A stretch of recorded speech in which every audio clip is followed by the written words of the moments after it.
the Happy Hour podcast with your host, Joel Fleischman. Hey, welcome to the Joel Fleischman Happy Hour podcast, episode number 55. Welcome, guys. Beer is sponsored by Central Waters in Amherst. You're welcome to have one if you want. I always have one for every episode. So why not? Thanks to the guys in Amherst. Today I'm drinking Crew Drive. It's a light Pilsner. I've had this before. What do you got there? A little Crew Drive as well. I'm drinking a Rift. What do you think? We'll try it. It's good. Very good. Drinkable, right? Yeah. To me, this is a little bit more than a Coors Light. It's got a little flavor, but I could probably have 20 of them. Yeah. I'm not going to get too. a gut ache. Got a twist of Corona with a lime a little bit. Yeah. This one does. It's got a little citrusy Yeah. to it. Yeah, what's that one called? I missed it. Rift. That might be in the store. Yeah. So it's not that bad. It's not that That's right. I like it. No, I like it. Oh, Be a good cool. summer one. All right, so who do we have on today? Legends in Fond du Lac, right, Marcus? We do. You don't know? Legends. Yeah, truly. So we have the Shannon family here today. We have Mike and Michael. Welcome, guys. Thank you. Thank you. Junior and senior. Glad to be here. You're called junior, but you're not called senior. Some people call me senior. I've been Junior, called a lot of senior. things as Yeah. a car dealer all these years. There you You go. know. Well, welcome, guys. Thank you. So Good to be here. I'm going to let you give your own bio. So I guess we'll start with the elder. Okay. I've been in the car business my whole life. I started at the age of 20. I graduated from Marine Park with a marketing degree and thought I'd take a time off and get a job before I went and finished my schooling, and never did that. I enjoyed the car business and liked it, and sold cars for about 7 or 8 years. and Always then- in Fond du Lac? Always in Fond du Lac. I started at Holiday Automotive at 290 North Main Street, and I liked it. I enjoyed it. I honestly thought it was the best gig in the world. I got paid for selling something I didn't own, and somebody else paid for the advertising. Somebody else paid for all the service technicians, and all I had to do was sell myself. Looking back, we'll get it further, but I feel like I was born, like you're born into, like it's a passion, right? Like Yeah. I feel like I'm a salesman. Like I was born into Yeah. sales. I look back, I was a street hustler when I was 6, Yeah. negotiating dessert before lunch, right? Yeah, right. I always had a gift to gab like my dad. Do you feel you were born into that, or is that something? I think I probably had a little bit more of a reserved personality than that, but I liked cars. Okay, so that was the original passion was cars more than the sales Yeah, my side. dad was in the service station business. Okay. And that type of thing. But with a marketing degree, I was going to sell something, right? Life insurance. I did take a job initially with Northwestern Mutual. And just before I started with Northwestern Mutual, this job opening came up at Holiday Olds, and I just thought, you know what, I'd rather sell something tangible than intangible. I think I'd be better at it, so that's what I did. It's easier. And They'll actually want the car. Yeah. Yeah, intangibles always very And this August I'll celebrate my 50th year doing that. Congratulations. So when I started, I thought, and times have changed from then till now, but when I started, I thought I'm probably going to do this the rest of my life when I got my job there, and turned out I did. Yeah, in some way. So it's worked. And anyway, worked my way up into some sales manager jobs, and then had an opportunity at 29 years old to buy 25% of the company with 2 partners. So 3 of us bought 25% of the company, and we got a break. We had a banker that believed in us.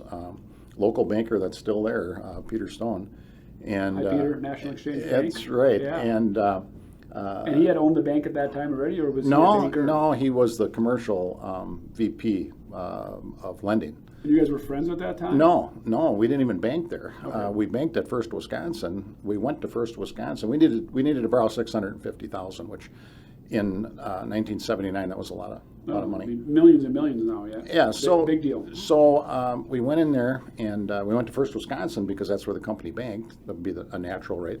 Yeah. And sat down with those guys for about an hour and a half, and they turned us down. So a little bit rejected. We got back in the car, and I knew Pete a little bit, not well, and I said, Pete Stone's taking a flyer on some deals. That can't hurt to talk to him. But had we not put the deal together with Pete, we probably would have never done it. I mean, when you get turned down. I think a lot of people that don't own a business don't understand the relationship you need to have with the bank. Yeah.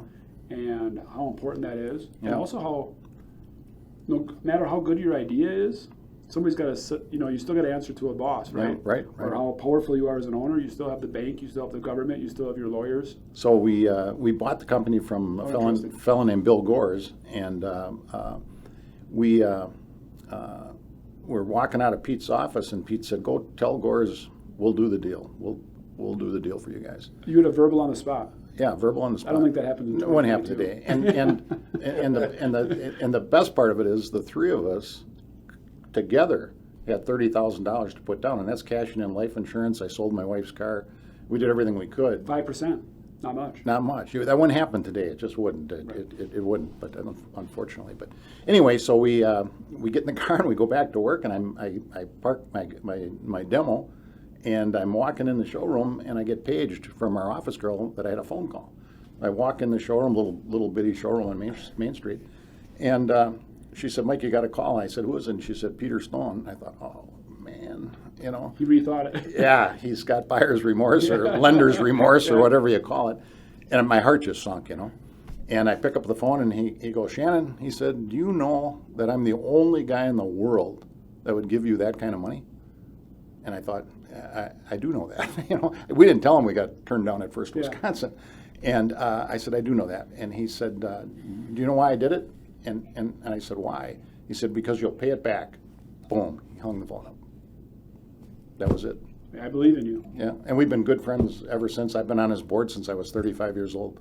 Wow. So it's it created a relationship, but it's a little bit more difficult today to buy a business. You got to have more money down. You got to have the numbers are bigger and everything's bigger, but at the time those numbers were big. Yeah, very at the big. time. Remember the interest rate? Oh, the interest rate was 10-11%. Yeah. But then right after we bought the darn thing, interest rates started climbing. Yeah. Really, really high. We got into that recession in '81, which was worse than any of the recessions I've been through in my career. That was a bad one. But you know what? We survived, and it's been good. It's my dad started in '85. Started Yeah. with a 21% interest loan. So I always say he started the company on a credit card. Yeah. Crazy. Right. I mean, who would do that? Who'd be that dumb besides my dad? Yeah. Apparently, sorry, Dad. So anyway, I've been doing it ever since, and I still enjoy selling cars. So We'll take it to the next step. Yeah, so The baton toss. That here we probably go. happens Right. occasionally. here we go, and we're doing that right now. So, yeah, I promise I won't go that long. I'm about 30 years Okay. younger. Yeah, that's right. So I don't have as much history yet, but There you no, just kidding. So I'm Michael Shannon Jr., and I am the current president and COO at Holiday. And I came up through the wash rack, so washing cars, cutting grass, worked in many of our divisions that we have, and really got going in sales, and then management, sales management, used car management, and What years are these? okay, so I went to St. Norbert College, graduated there in 2004. So when we were doing the wash rack, you're talking. So wash rack was like high school years, right? Those are hydrotechs today. They're not car washers. They're Yeah. hydrotechs. And what were you getting paid? We could even compare that. Probably. Yeah, it was minimum wage. $6, It wasn't $5, much, yeah. $5-6. Now hydrotechs are probably 15. Yeah, right. That's Yeah. the new minimum wage. Hydrotechs, that's a great term. But So yeah. that's the only job you've ever had? No, so I worked at the golf course a little bit throughout college, pro shop, bartending, stuff like Okay. that. A little bit of security in college as well. Yeah. But primarily just really working around Holiday, and but I did several years on the floor selling cars, and that's a great job. I mean, it's fun. It's a lot of hours, getting better. But Former bartenders make good car salesmen. Absolutely. That's true. We actually hire a lot of female bartenders. Yeah. Or even waitresses. I've always qualified them that way, because if you can handle that pressure, Yeah. you can deal with a builder, or you can deal with a tough client. Because Right. I've even had I believe all young people should work in the service industry. Yeah. Should know food service. Right, Should know the right. difficulties of that. Should know a tough customer. You learn so much. Yeah. Between that and military, I think that's almost like a requirement. Like my Yeah. daughter right now is a barista in this little local coffee shop. She's 15, and I'm so Yeah. proud of her. Yeah. She's going to learn so much. So That's right. great. yeah, and the great thing about a car dealership, especially working in sales, you learn a lot about financing. You learn about income. You learn about people, right? And people buy from people. And we still preach that all the time at Holiday. If people like you, number one, people have to trust you. So you don't lie, tell the truth, always tell the truth, and talk to people. And that's what we do, and that's how you sell cars. So when did you know, my dad started it, so I just love talking to family owners. So when did you know you wanted to make this a career? When did you know you wanted to join Pops? I was, like yourself, I was kind of born into the company, right? But I hated it. Still do. I know, right? There's some days. He's looking at me like, is he serious right now? But all of us kids, so I have 3 sisters, and we all had the option to come join the company. At Holiday, nothing is given. You have to earn it. If of course we're family, so there are some perks.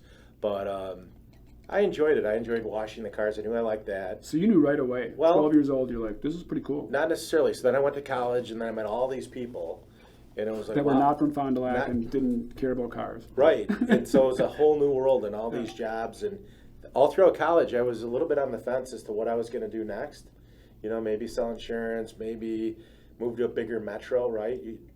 It's a big world. But I had the chance after college to sell cars. I started at Holiday Budget Center.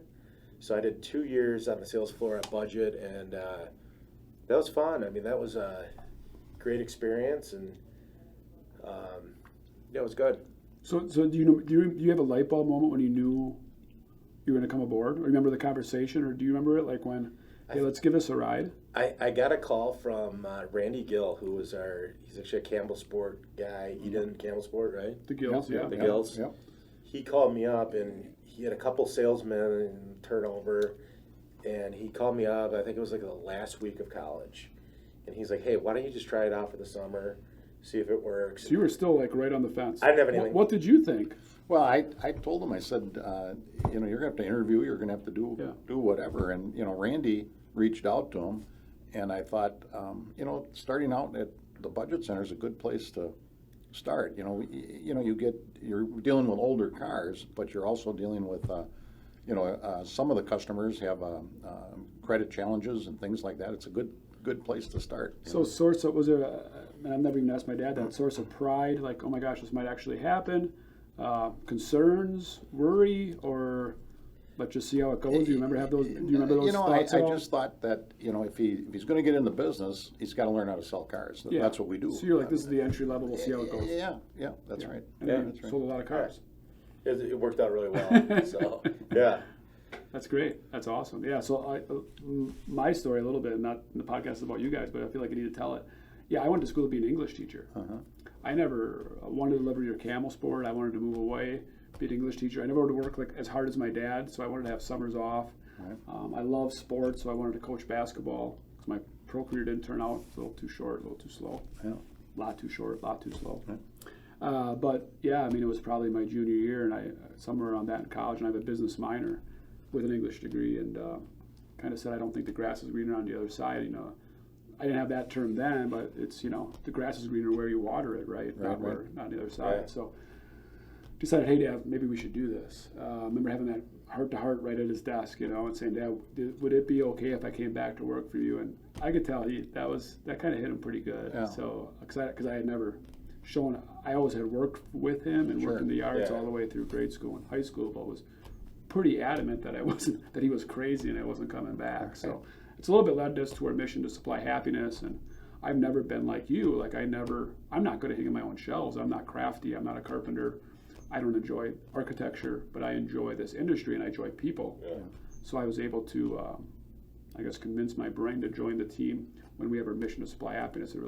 That's why I get up so early in the morning. Yeah. So anyways, having said that, let's talk a little bit. I want to hit on a little bit of your Catholic faith. I never know where this is going to go, but it seems like that's where that's going to go. So a little bit on your ring. What's your ring? Is that like, you look like a bishop? That's maybe why I'm saying that. It's... show the crowd the ring there if you could. It's a Super Bowl champion? It's a Super Bowl ring, and if you looked at me, you'd say he must have been a kicker, but it's actually an Oldsmobile award ring. I started out selling Oldsmobiles, and if you sold 120 new Oldsmobiles in a year, you got the ring. And then every year that you repeated that, they put a diamond in it. So I did it about 7 or 8 years. So I had 7 or 8 diamonds. And then once I became an owner, I didn't qualify for the program anymore, even though I was still selling Oldsmobiles. Which makes sense, but I didn't qualify. So I went around for years with a half-filled ring. And then I think I've been married 48 years, but I think for our 20th or 25th wedding anniversary, my wife took the ring and had the rest of it filled up for me. That's amazing. So you've worn that ring for A long time, since I was in my 20s. no way. Yeah. That's crazy. That's crazy. It's a good story. And it's Not a bishop ring. Then, now this is apparently. the Pope. This is interesting, but the company is called Jocelyn's in Palatine, Illinois, that supplied the ring. They're an awards company, and now we all know Oldsmobile's not even in business anymore, but the ring was guaranteed for life. So I've had this ring replaced a couple of times. It gets beat up, and they don't put more diamonds in it. No, they don't do that, but they refurbish it. But twice now over the years, they called me and said, you know what, it needs a lot of refurbishing. We're going to send you a new ring. Wow. And so they've lost money on this ring. Yeah, well, over for the years. sure. But you got to be the only guy still wearing it. Probably. That's amazing. I had no And idea. Do you do anything like if you brought? I don't think that's a thing in our current culture. No, it's not. We have it, so we still have have it. that We at have work. an award ring for sales, Right. but it's not as hot a thing as it was in my That's era. what I mean. I remember, vaguely remember that my dad worked for Jack Walters and Sons, and it was, trips to overseas or Spain, and a watch or something. And my dad was really geeked up when he got that. Insurance companies, motivated by that. Insurance companies still do rings. If you see a high producing AmFam agent. Okay. He's usually got a big blue ring on or something Okay. like that. Okay. But it's odd. Most of the time that anybody notices it, it's like a bellman at a hotel or the sky cap at the airport. And hey, what is that? Yeah, he just likes the bling. He just likes the bling. Yeah, right. He just likes the jewelry. He doesn't want the story. It's probably, you're right. The younger generation, I probably look like a dinosaur wearing a ring this big. He's like a bishop. I thought you were a bishop. That was like a Catholic. Well, it's unique too, like you said, with that Oldsmobile, ring and not being around anymore. I mean, that kind of stands out differently than everything else. So. Yeah, when I go toes up, these guys will sell it on eBay for probably big money. Yeah, right. So you're a little bit like me, you guys are. You're a little bit outspoken with your faith. You're strong believers. You have a business. How have you infused your, it's not, and maybe in the 70s it was when you started, or earlier, to speak about your faith at work. It really is looked down upon. I mean, it takes courage almost to do it, to the point that it might even hurt your sales, just by bringing the word God up. Right. So how have you brought faith? I mean, what is it? 2 questions. What does faith at work mean to you? Right. And how have you, what have you done with that?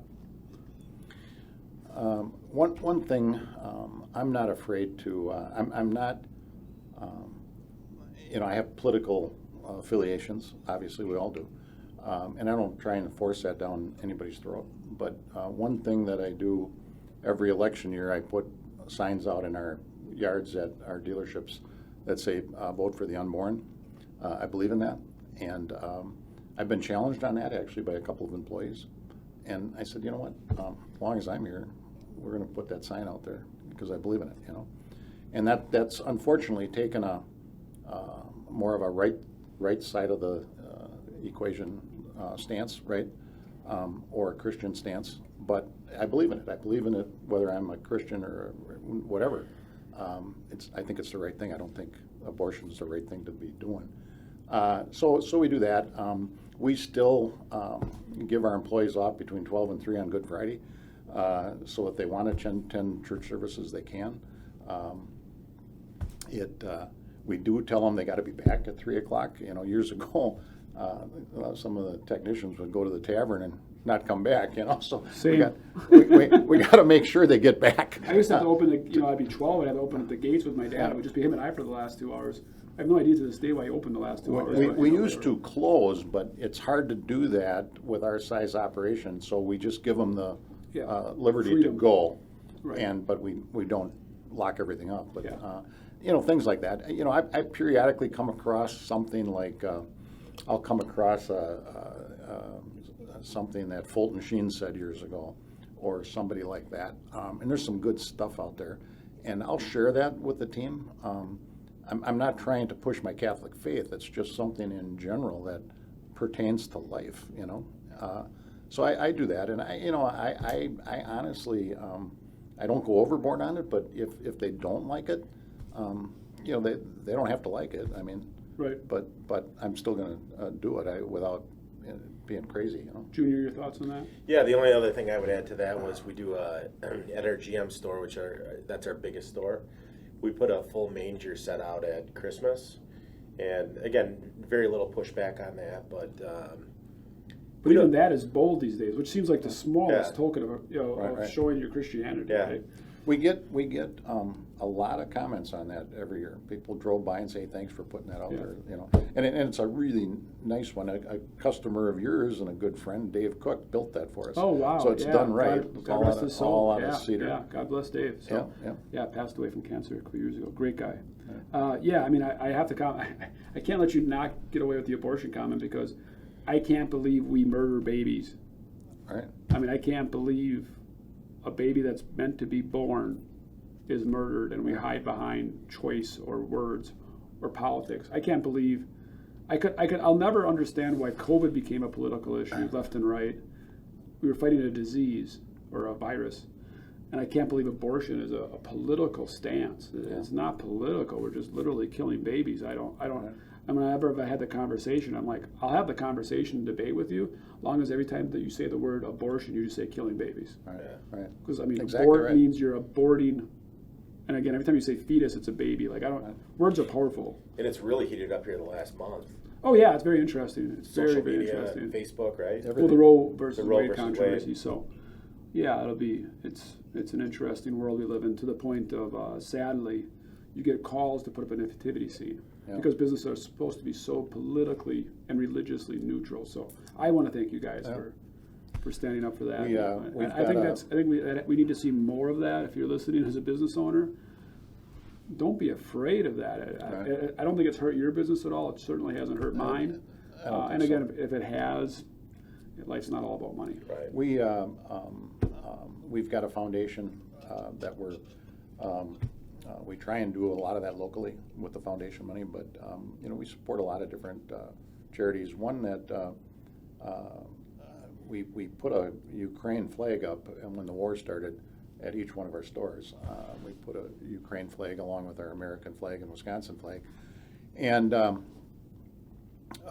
once we did that, it just felt like, you know what, we're really not doing much for those people by flying their flag, right? I mean, It's a lot of talk, but not much action. Yeah. Right. So we just put out a challenge to our team. If they wanted to contribute, we were going to make a donation, and then I told them I would match it. But we said we got to do it kind of quick because they need the help. So we took a week and let everybody contribute, and we designated Catholic Social Services, not because I'm Catholic, but if you look them up, It probably didn't hurt. probably didn't hurt. But if you look them up, definitely is a salesman. 90% of the money they receive goes to the cause, and they were already in Poland. Okay. Catholic Social Services was already in Poland, ready to take these refugees. This is before the refugees really Even arrived. started. Okay. So we thought that's the best conduit to get it there. But I was pretty proud of that. We ended up, obviously, the company matched it, but our total check that we sent was about $12,000. Yeah. Oh, congratulations. And we did that in a week, Right. But here's what's interesting. We all know trucking's a problem, right? You guys have it, everybody's got it, and you've got different nationalities driving these trucks, a lot of different people. But we had a load of vehicles come in last week, and the truck driver was from Ukraine, Wow. and broken English, and he stopped, he walked in the showroom and thanked us for having the flag flying. Yeah, that's I great. thought that was pretty cool. Very cool. So it's interesting, but I think some of those refugees are probably working already because there's work, Yeah, absolutely. He might not have been a truck driver in Ukraine, but Yeah. but those jobs are all out there. I agree. Hey, we got to put up their website at least. Give them some plug. You good at that now, Marcus? I think so. We were really blowing that up. Oh, you got famous 55s. Wait, we got to do that. You guys are sports guys. Take that down so they don't know. We always do this a lot of times we do this on a podcast. 55th episode, name famous 55 sports guys. Oh, with the jersey 55? Yeah. Packers? 55 Packers? 55. Is it Darius Smith? Darius Smith. Yeah. Oh, yeah, okay. Yeah, recently. You're a Packer fan. 55s. I don't know. That doesn't seem like a really popular Yeah, I number. can't think of a 55. What do we got here? Junior Dikembe- Seau? Junior Seau, sure. Dikembe right. Mutombo, yeah. Love Dikembe. I think that's Derek Brooks. Derek Brooks, yeah. Is that Jason Williams? Jason That Williams. probably was like for 6 months. I don't think he was a 5. Favre randomly? That's Right. cool. I don't know what 50. Yeah, not many 55. So again, we'd say that once in a while. If you're a young kid watching, pick 55. Put your name to it. That's right. It's not a lot of Never popular know. ones. Yeah, you never know. Be the 55 guy. Double nickel. You'd think that'd be a more popular number. You'd think so. It just kind of rolls off the tongue. All right, well, moving on. All right, so a little bit on. You know what I want to hit on a little bit that I wanted to hit on. We'll go a little less deep and we'll go a little more business. Cervana is the car company, right? Right. Right. So they're doing horrible. Right. Thankfully for you guys. You mentioned that people buy from people. However, there's a trend in the industry that I can go online, do all my shopping, do all my forms. Finance the car. Yeah, finance the car. They throw a package of gummy worms in there, and I get my car in my front yard the next Tuesday. So two things. Do you think it's trending that way? Do you think we're gonna, in our lifetime or in the next 10 years, that's gonna be normal? Obviously, online sales for you guys is probably beyond your wildest imagination already, Right. or how you buy and sell. So what do you think is coming next? What are you preparing for as Holiday or the industry? I don't think Savannah is going to make it, but sometimes these companies, we had Katerra in our company, which is an off-site construction company. Silicon Valley was going to be the Amazon of houses and figure this out. Dumped $5 to $7 billion into this company. Went out in 3 years. But what they did is they forced all the manufacturers in the industry with their money to say, hey, build this for me, build this for me, build this. Yeah. Well, it's intelligence. Right. Right? Somebody's doing the research and develop for a little guy like me, which was great. So Savannah didn't make it, but maybe there's something there. A lot of times these first, Henry Ford wasn't the first car guy. Right. It took years and years and years, and then he's like, boom, this is going to pop. Right. A lot of people failed before him. Right. Correct. So where do you guys think where do you think we are at? Like, what is your, Marcus, I'll have you guess first. What do you think is their online, I don't know, is it online sales? Can you buy something Yeah. online? Sure. Yeah. So what do you think is their percentage of sales online as a consumer? Online. I would say 65%. All right. But what do you mean by that? Like they close online, or they just inquire online, or I guess online? the inquiry would start at least online. They might purchase online, but at least start there. I bet it's starting online. If you say that's where I search and I find my vehicle, and then I show up at the showroom educated and ready to go, I'm going to say 90%. Besides boomers. Sure. Bingo, yeah. So Go ahead. I'll take this one. So it is about 90%. That's the latest data. So about 90% of people, this is a nationwide stat, they start their shopping online. And we're no different. We see a lot of that. As far as Carvana, they are... I guess explain to them their business model, because if I drop that name and they have no idea, what is their... So Carvana is a national-based retailer, and it's an internet retailer. So you buy the car, you do everything online, you finance the car, everything is done without people. There's no dealership. No It's a dealership. virtual world, right? They ship you the car right to your house. And they're located out of where? They're out of Arizona, but they have locations. Scottsdale, Arizona. Right. Phoenix. But they have locations throughout the And they've only been US. around for 10 years, 5 years? 5, 6 Probably years. 5, 6 So very, years. very quick startup, publicly traded. We're going to take over the world. They had a lot of success early, and then lately their stock price is just tanking. I mean, it looks like they're not going It's to not make going it, well. in my opinion. Their model was, I guess you could say, anti-dealer, and they That's took fair. a lot of shots at dealers. But it surprised me how many people bought the stock. They lost money. They had one profitable quarter in 5 or 6 years. One profitable quarter. Tesla. I mean, a lot of these companies don't make money. Right. They just But are these guys were losing a lot of money. The two founders, it was a father and son, they have now each pocketed a couple of $1 billion out of the deal. Oh, they were siphoning off as they Yeah, went. and the thing's still making money. are still losing money yeah, rather. right. That sounds fun. I want But to get into that. yeah, you're right. I don't understand how, So and people were acoustic buying the hotels. idea, buying the concept that you could do this all Right, online, right. and so they would buy the stock, right? And even though for somebody that's been in business as long as I have, I can't believe somebody would put their hard-earned money into my company if I was losing money. But they do it. I mean, it happens with all these startups. The promise of a But future, right? they just they had a big hiccup about a month ago, and they got called out for their losses. But now today they just announced they laid off a big chunk of their sales force, of their total company force. So they could be winding down, but they were losing. They were selling the cars for about the same amount we sell them for, but they would truck them to your house, no charge. They would, if you needed a car and it wasn't in this region, they would send the car from California to Chicago and Chicago to Fond du Lac So long term, for the same money we're selling you the car for. So long time they yeah. wanted to have local distribution. Long term, that was their plan, but I don't think it's going to work. But so anyway, my Cool, whole sorry. point is all that logistics was costing them a lot of money to the point where they were losing about $800 or $900 a car. So if you're losing $800 or $900 a car and making it up on volume, right? We've been doing that in lumber for 30 years. Yeah. So go ahead, Phil. Yeah, so I actually did a test run on this. I bought a car from Carvana with Carvana. I think I said Servana. Carvana. Yeah, no big deal.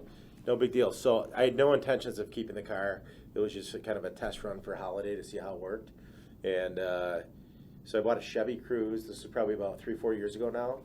Chevy Cruze, bought the car in 10 minutes, financed it. I want to see how that process So this was works. used or new? This was a used car. So They they're only sell used. Oh, they only sell used. Okay. Everything went well until the car came to my house. It had the wheel was all banged up, so they gave me credit for the wheel. I disputed that, and then here's the worst part: it had a smoke smell, a bad smoke smell. You can't get smoke out. So they gave me a credit for that, and then I sold the car right away at Holiday. But We broke even on it, but Dad's like we broke even on it. We did fine. We're fine. We're Yeah. fine. We did good. It's not a big deal. part of love the it. problem is it's still nice to be able to stick your head in the car. You don't know if it's going to smell like an ashtray, when you buy it, but that can happen with somebody buying something online from us as Yeah. well. The odd thing with us, we found we deliver in Wisconsin for free. If somebody buys something online from us out of the state, we charge for the transportation. Can I finance it? Can I do all my paperwork online and everything? Yeah, absolutely. But the odd thing is, and maybe it's conservative Wisconsinites, but oftentimes we've got rollback trucks that we take the car to their house for free, and yet they'll do the whole thing online. They'll finance it, they'll sign all the papers, everything, and then there might be from Escanaba. You know what? We'll drive down and get it, even though we're willing to Yeah. truck do it that. to them. But that's okay. We're fine with that. The other thing we do, if somebody's from out of state, and this happens every week, we'll go to the Milwaukee airport. They'll fly to Milwaukee. We'll pick them up and bring them over and they'll drive their car home. They Do you think think that- nothing of that. Is that supply and demand right now, or do you think that's going to be long term? Not really. It's odd, but people go online and they think they're finding that perfect car, the perfect car for them. This is mostly pre-owned. Yeah. Right. They found that perfect car. They probably drove by on the way to us 5 or 6 cars like that. You know what I mean? Closer. Mm-hmm. But it's just a mindset. I bought it online. I bought the perfect car. That type of thing. It for some people it just works, but it's a big part of our business. I mean, we have a lot more finger shopping today than foot shopping. We have more people. And the foot shoppers already know what they want. They're just there because they. Yeah, and they've been well, online. not always. But I mean, you still have that 10%. Yeah. But even the oldest demographic we got has been online. They just have. I think. Well, my parents are about 70. Hi, mom and dad. They don't watch, but hi. But I think retired people are on social media and the internet way more than you think because they have the free time to do it, and maybe health concerns a little bit are limiting them other choices. Yeah. They're sick of talking to their husband all day, so I end up, being on Yeah, Facebook. It's more powerful than you think. It's worked good for these busy young families and whatnot, Yeah. where they can do most of it that way. It's not gonna. I don't think it's going to replace dealers down the road, but we're certainly doing more and more of it. And we have a big used car presence. We're the largest used car retailer in the state, so our inventory is such that we have a lot of selection. So people hit us on the internet, but it's mostly the stuff coming from out of state for us is mostly pre-owned. New car, they can get that same new car at their local Chevy dealer, right? For the same price. I mean, that's just the way it is. But the negotiating days are pretty much over, right? That's all been bled out. Yeah, pretty much. You know, we put our lowest price on the internet. You have to, or you're not going to get any hits. If you've got a cream puff, Joel Fleischman traded this in. It's a beauty. It's in the wrapper. It's a really almost brand new. Let's try and get a little more for it. Can't. It's going to get bled out. Yeah. It just, you don't get any hits. If you try and price it $500 higher than the market, the phone doesn't ring. People can see the market because they can do that in 5 minutes on their phone. Yeah. So if you're stretching a little bit to get a little bit more, the phone doesn't ring. So you've got to be on the money.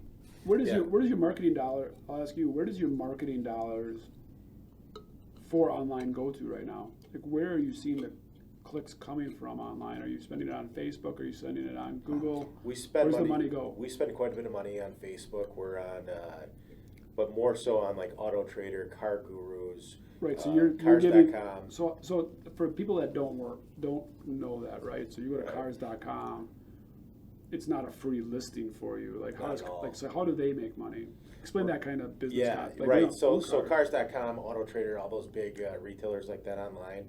You pay them a fee, and then they have different packages. No different than Amazon, I guess. Right. Would be a good example, right? Like Amazon doesn't own any products; they just get a fee. Right. So we always tease, that's what we should invent it. Right. Then we wouldn't be sitting here. So these companies go into all the different dealerships, Holiday, and then all the competitors around this area throughout the U.S., and they pitch you on their plan. So if you want to list 200 cars this month, here's your price. And now there's a super duper plan where you can get more cars, spotlit. There's all sorts of packages that you can do. You buy up on the list. You buy so your if you want your cars to show up first, you're going to pay a premium for that. Right. And people's attention span is short. So if there's I just read this. In the last 20 years, it's changed so much, the attention span from social media and the internet, and horrible. It's currently as long as a goldfish. It's about 7 seconds, same as a goldfish. I bet. That's unbelievable and horrible. Horrible. You for almost our have to be on the first page. Oh yeah. And I never go to Google and go to the second page. That's not like a thing. And in order to get your cars on that page, yeah, they charge you a lot, and we spend a lot to get there. I mean, you Top just three. have to. Yep. Yeah, I was going to say this before about 5 minutes ago, but consumers are only going to 1.2 dealerships before they buy. And 10 years ago, it was about 5 dealerships. So people used to go to 5 stores before they would buy. Yeah, all day Saturday, right? Like Right. I'm just gonna, maybe I'll be back, maybe I won't. Now it's 1.2 stores. So I used to love the guests that came in about 4:45 on a Saturday, It's your last one. and they were all over, and they were just ready to buy a car. And they're beat down. They're ready to go. Are we done here? Are we done here, right? and- Yeah, don't see them at 9 a.m. or 10 whenever you open, right? Right. Yeah, I believe that. That's interesting. I mean, it's an interesting industry because most industries have went away from, you literally, we've said this before on podcasts, in our industry, but most industries, you used to go to Sears to buy the Craftsman tool. Right. So the product was the brand. Right. Currently, the company's the brand. You normally come to Drexel and you trust their cabinetry line, right? So you go to Target and you trust what they have there. Like, that's very fundamentally changed from 30 years ago or 25 years ago when I got in the industry. You came to Drexel for Anderson Windows. You came to Campbell's for Building Supply, Drexel for Trex decking because we knew we were a dealer of it. Now, primarily, consumers do not care what brand we have. They're buying from our brand. But yet, you're one of the last legacy, I believe, industries that's not really that way. Yes, do you have Holiday name recognition? And just like myself and probably a lot of loyal customers, keep coming back to Holiday. And I buy from Holiday. But I do think people still buy the Ford. Yeah. Chevy still has a name brand recognition. But I would think that might switch at some point. I don't know, it's interesting. There's plenty of brand loyalty still, but only in your industry, not in a lot yeah, of it. I but- mean, in some industries, but not a lot. But what we've got to do, the guy that definitely is a Ford guy, he's got the blue oval tattooed on his arm. yeah. We got to get his business though. Right. He's got a lot of Ford dealers he could go to. So that's where you got to do all the little things brilliantly. Mm-hmm. And if you do all the little things brilliantly, you're going to get the business. And part of that is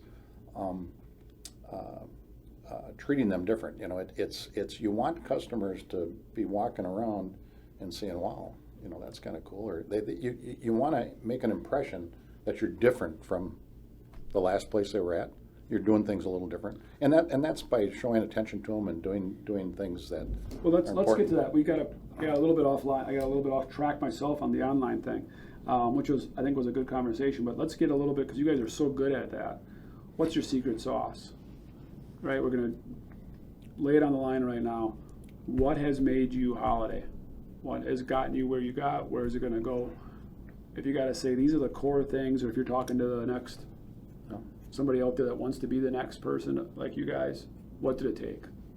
What are the core? I would say you got to treat people like, as I started to kick this off, people buy from people. So when people come in, every single relationship matters, and every customer matters so much.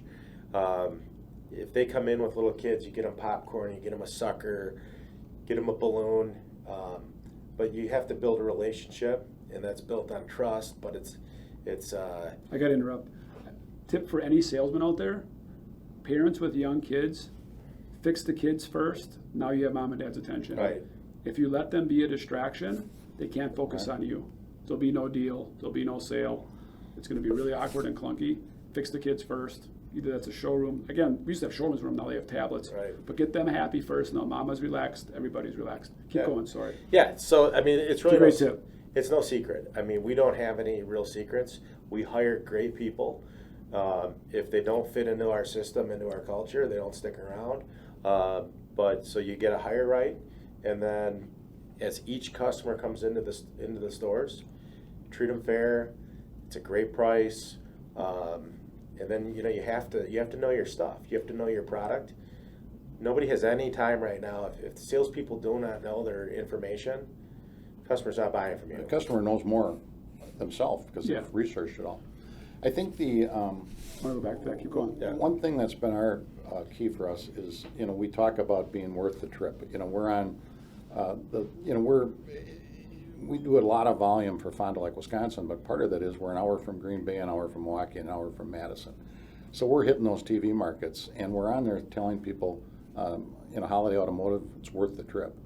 We keep telling our people, if they get here and it's not worth the trip, we've got a huge disappointment. So we've got to every day make it worth the trip. So what does that mean? It means exceptional care. You got to take care of them. Because if you're going to tell them, you're worth the trip, and they're going to drive here from Madison, and then you're just like everybody else, you know what they're going to do? They're going to throw the bullshit flag fast, right? And then you've lost them. So you have to live by your, we put a lot of emphasis on worth the trip. We talk about it on every communication. We talk about it at Christmas time when we give them their Christmas bonus. Thanks for making Holiday worth the trip.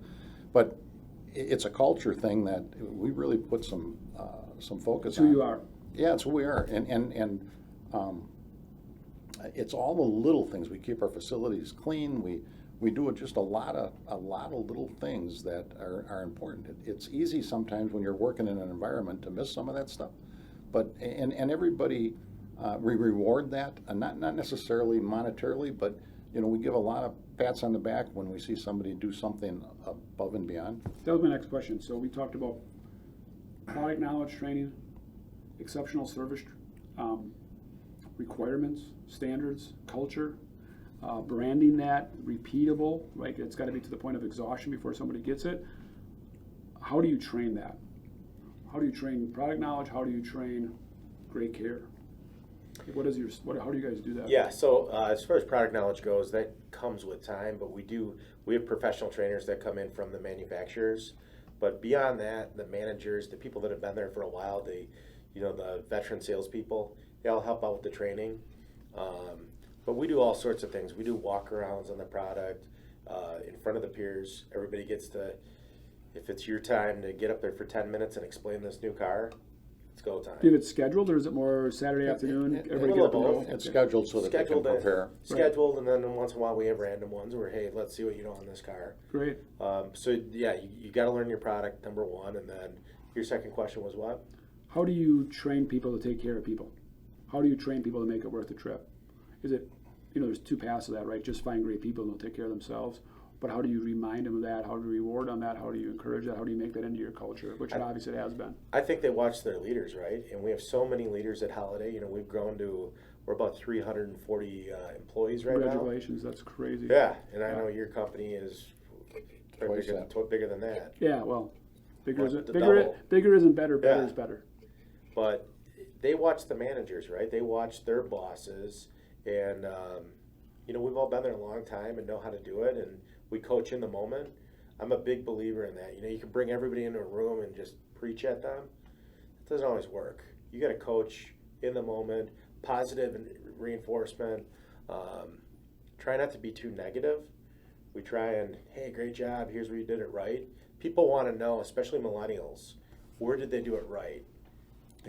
Catch them doing it right. Catch them doing it right. right. You got to do that. So We had mentioned just before we started, got it, a little bit on millennials is what it takes to be great. I think that was kind of your. Yeah. What does it take to be great? What does that grind look like? How should that look like? You know, I think millennials have gotten a bum rap from some of the baby boomers like me because they weren't willing to come in and work 6 days a week and 3 nights a week and all of that. But they bring a lot. They bring a lot of technology, they get things done quick. They're smarter than we were. They are smarter than we were. I think the biggest thing that young people have to realize, as I said it earlier, they've got to be somewhat satisfied with the job they signed up for and do that to the very best of their ability, and like I said, just crush it and get recognized by management. I think that I have a real pet peeve with working from home, and I know that some people think I'm old school, but I think it's a disservice to young people to have them working from home because they're not going to be necessarily in a meeting or somewhere with leaders where they're going to say that one thing or that one. Hey, that kid's pretty sharp. What's his name? You know what I'm saying? No, I think the whole work at home is going to blow up. I do think we have a few jobs in our position, in our company that people do. For some people, it's the right fit, but as a standard culture base, you're missing all those. If I was things. a young person, coaching, how can you coach in person? How can you coach in real time? Yeah, if I was a young person, I'd want to be around the leaders. Yeah. I want to, so that I get recognized. But this idea And that learn. But this idea that you're going to move up so quickly and climb the ladder, you'll climb the ladder, but you got to prove that you can do that job, and then you'll get the next job, and then you crush that, and then you'll get the next job. That's reality. You're not going to just climb the ladder in the first 2 weeks you're there, and that's a false perception. And I don't know if colleges are teaching that or where they're getting that idea, but it's not reality. I think it's youth sports. Mom complains, you're a starter, you're going to get a participation trophy. Right. I do think it starts a little bit with that, but I always say the very similar. I tell the story about apple trees. If you buy an apple tree and plant it, and the first year you fertilize the crap out of it, you're going to get a ton of apples. You're going to get a bunch of fruit. What's going to happen the next year? It's going to die because it forgot to grow the roots. Yeah. So if you're chasing the fruits of career choice, money, ego, and you're not actually learning the industry and actually grinding it out and growing the roots, your fruits are all fake and you're going to be out of the industry or not very good. Grow the roots. The fruits are just going to come. If that apple tree is growing deep, deep roots for years and years and years, it's going to have amazing fruit. But too many people these days, and I think that's a little social media, materialistic culture, whatever you want to call it, are always chasing the fruit. And that tree, that tree's fine in a good storm when the government's giving you money, your family doesn't have health issues, your company's stable. But when that wind comes, what does happen to that tree with no roots? Oh, yeah. With a lot of fruit on it. It's gone. It's over. I think that goes back to Christianity and spirituality and culture and grind and a lot of those traits. And I just think you got to always grow your roots and don't chase your fruits because roots are just going to come. Yeah. So having said that, we're already at that point where we were talking about your big billboards. So for your first podcast, I always ask the question, stole that from Tim Ferriss. You have a big, giant billboard. What's it say on it and why? I'm kind of excited for these guys to answer because they're like marketing dudes, cultural dudes, spiritual dudes, right? Like these guys got a lot going on. They can put a lot in a billboard. They've probably done a lot of billboards. Like how many billboards you got going right now, you think? Yeah, we probably got a dozen. Oh, we got 640. Yeah, 641. I don't think I've ever had I don't think I've ever had a billboard guy on. So yeah. What's your billboard? are we looking for a billboard? I might have asked you this before. Just any billboard, right? Yeah, Doesn't have yeah. to be company related? No, it usually isn't. But again, if you're a company guy and you want to do the worth the trip, then you do you. But it's your Okay, I'll go first on this. So if I had a billboard, I think I'd have a picture of my family, right? I think I'd have a real nice photo of my family, and I don't know exactly what it would say, but like if you're going to do a billboard, we always talk at work. What's important to us, right? And so at work, it's these cars and the new Bronco and all this stuff. But if my own billboard, mine would be geared somewhere towards family, and I'd probably have a picture of my immediate family, and I'm not sure exactly what I have on it for words, but like a recognition or a Yeah. love or thank you. Yeah. I think that's powerful. Just a picture of your family, right? Like that just says a lot to the world. yeah, Like this is what it means to me, right? You're broadcasting what's in your heart. So Right. I think that's good. That's good. I would probably, I'm a firm believer in picking friends wisely. I would probably say something like, pick your friends wisely. Friends can either inspire you or drain you. Yeah. Birds of a feather flock together. But it's just, we've all had draining friends, right? Or negative friends. I call them energy vampires. They just suck the energy but out of you. you want to get away from them. You really do, and especially it's true with life, but it's true with sales in particular. You deal with you're dealing with rejection as a salesperson, right? You deal with that. You're getting enough of that. So when you're away from work, have positive friends. And positive friends are more successful typically. I'm 70 years old, and I'm still waiting to meet my first successful negative person. I love it. I've That's good. never met that person.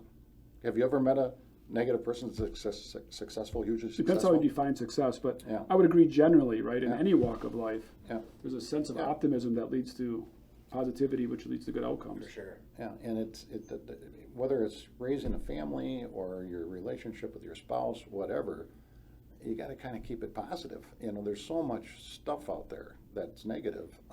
Stay away from it. Just kind of get away from it. Yeah, I mean, there's lots of quotes on there or studies, right? That the 5 people you hang around, you will be like. Yeah, Your 5 best friends are heavy drinkers, Yeah. you're going to be a heavy drinker. Yeah, Your right. 5 best friends are golfers, you're going to be a Right. golfer. And negativity and positivity would absolutely be the same way. Is there anything you guys would like to get across in this yet? We got a couple more minutes yet. Your billboards were great. this isn't my quote. It might have been Nick Saban or somebody I read one time, but one thing that I've always thought about was you never want to strive to be average. Average can be quickly replaced. So whether you're an average father or an average husband or an average wife, an average car salesman, an average architect, lumber salesperson, average can be replaced. So why would you want to strive to be average? You want to be better than average at all that stuff. And a lot of people are content to be an average. Well, and I think God made everyone with, if I can build on that, in my opinion, God made everyone with a passion and an energy for something. He made everybody different. Like I said, I don't care. I bought a car from you. I don't care about cars. I'm like, yeah, it looks good to me, right? But everyone was built for something, and that's why God did an amazing job, right? So not only I think if you find your passion, you will naturally not want to be average at it. Right. And you're naturally going to strive for something. So if you're stuck at an average life and you're content, we challenge you to be more. And I don't think God made anyone to be average. Right. Now did God make somebody be an average athlete? Sure. You weren't given those gifts or an average at math or not a salesperson. But find something you're good at, because God did made you to excel in something. Right. Keep chasing that. Keep pursuing that. When you find it, do it with all the energy in the world. I think that makes God happy, and I think ultimately that's the peace a lot of people are searching for. I think people's minds are restless and they feel unwanted because they aren't pursuing their their passions. They aren't striving for greatness. And again, I think you referenced that. That can be in a very small way. I'm the world's best griller on this freaking Traeger. I can make a medium rare steak bounce, right? Like, that's okay. Like, if you geek out for that, go for it, man. Make that medium steak, right? It is, right? Like, I don't blame you. Go, right?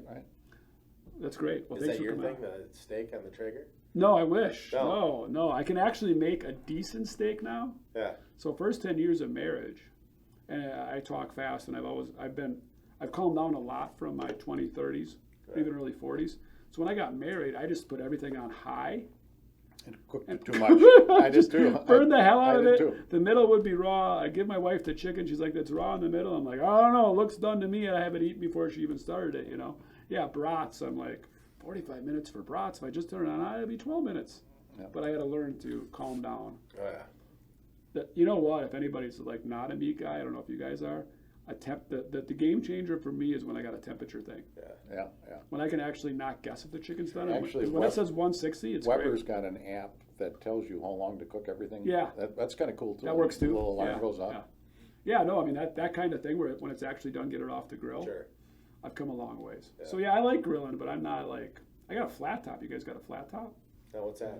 Like you go to the back of a diner. Yeah. Blackstone? Yeah. Oh, it's fantastic. I can do my little ninja kit on there. Yeah. I do breakfast for the kids, Think of it, I like to do breakfast, and not a lot. That's just an electric thing or gas? No, it's gas. So you're outside, you're grilling out, but it's a flat top, right? It's like that diner. So you got that 24 by 36 flat, and the heat comes up from the gas. Yeah. So like, I'll do breakfast for the kids once in a while. Like maybe that's Fuji Yummy or where they're doing that. Yeah. But I'll do burgers on it. It's like, you think of it like you go to a burger, like that's a great burger, like a Gillies burger, right? Yeah. And then I do breakfast. You think about it, you got that bacon smoke going. It's 8 in the morning on a Sunday or whatever, and you got the eggs going. I'll take the eggs out there and the bacon and the sausage and get that all going. Bring it all in. Get it all going. Shut that down, and it's pretty clean for Mama and everybody. And Dad didn't make a huge mess again in the breakfast area, so that's good stuff. I just want to comment on you guys. First of all, we're honored to be here. We realize that. Well, thank you. Joel asked us. We were both kind of blown away, but.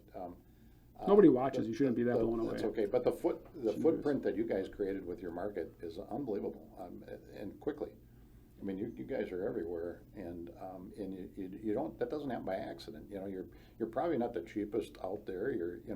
But you're doing something, and I hear good things. I hear things like one thing about Drexel. If you got to take something back, they'll take it back. They'll come and pick it up. If you ordered too much or all those little things. My daughter built a house a couple of years ago, and I was over there at noon hour one day, and the hot dog truck pulled up, serving hot dogs from Drexel. Yeah. Well, and then I watched the guy. He went across the street where they were building another house and stopped there. That's all cool, I mean, people appreciate being appreciated. Yeah, it just takes. You just got to go a little bit further. Yeah. I think, and you guys, it sounds like you do that wonderfully too. I always said all you have to do is beat a customer's expectations. Yeah. So whatever they expect, you just have to exceed it by that much. Right. But don't confuse their expectations. So I use the restaurant quote for that is when I go to Red Robin, right? You've been to Red Robin, those huge burgers. Like if I went to Red Robin and I thought I was getting a McDonald's burger, I'd walk out. I'd be like, $15 for a burger? Get me the hell out of here. Yeah. But if I went to McDonald's and wanted to get a Red Robin, I'd be pissed off to all hell too. Yeah, you gave it to me in 12 seconds. Yeah. And it was really cheap, but this thing sucks. Yeah. But long as you hit my expectations and maybe a little above, like Red Robin with unlimited fries, or maybe the lady at McDonald's actually smiles at me, you beat my expectation. Right. Like McDonald's doesn't have that hard a job. I just got to have it hot, fresh, and quick. Right. Exactly. If I do that, I'm like, yeah, it was a good burger. Right? Yeah. My gut, my hangover's over. I'm fine. Happy now. See you in a couple weeks. Yeah. But it's just going a little bit above and beyond every single day. And in our industry, unfortunately, in a lot of industries, I call it GSD, just give a shit, right? Yeah. Get shit done, which is GSD, but or just let's bluntly give a shit. Yeah. Just care a little bit is what people really want. So, well, thanks for coming on. You're welcome. Thank you. Wonderful Thank stuff you. you guys Thank do in Joel. Fond du Lac. Thanks, Joel. Continue to do great Appreciate work. it. Thank you. Peace out. Thanks.